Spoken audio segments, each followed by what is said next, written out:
our societies have a responsibility to make sure that we engage properly and fully and also respectfully with our young people. If we don't, other people are willing to do it. Violent groups are willing to do it. Gangs are willing to do it. Neo-Nazi groups are willing to do it. So I don't see this as just a Muslim issue or an issue of Muslim youth. I see this as a global issue where a lot of our young people are being left behind, and we're expecting them to figure out life and to make all the right decisions and to do all the right stuff just on their own without us providing any kind of support, any kind of compassion or understanding or mentorship or encouragement. So I think our societies, the global community, local communities, are failing our young people. As a whole, we're doing not a very good job in standing by and supporting young people into becoming whatever it is that they want to become in a healthy, safe,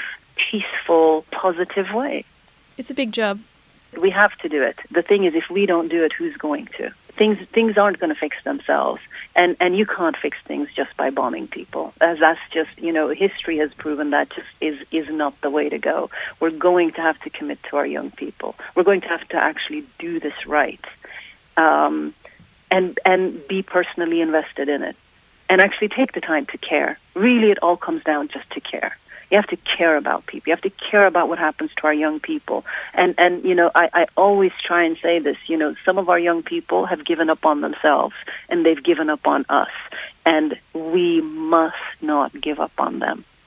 And not just for their sake, but also for our own sake. It's not just that they are in the process of, some of our kids are in the process of losing their humanity, but we are losing ours if we give up on them.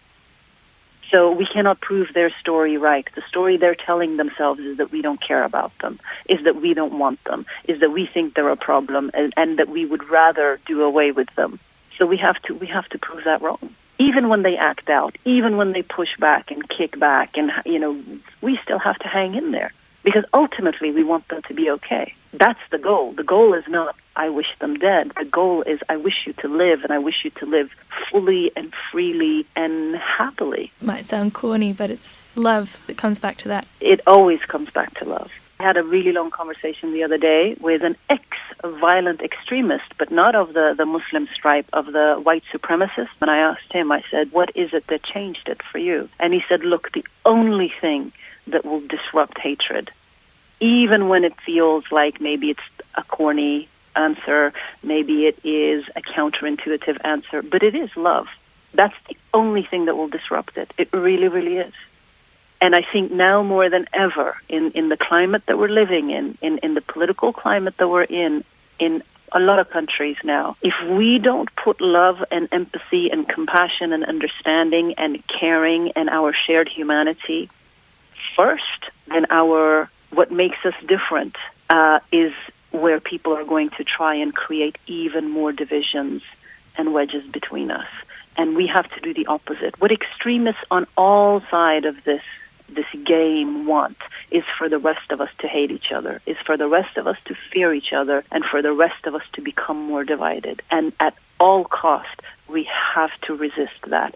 We have to keep reminding ourselves that we're in this together. We have to keep reminding ourselves what kind of world we want to be in and what kind of world we want to create moving forward.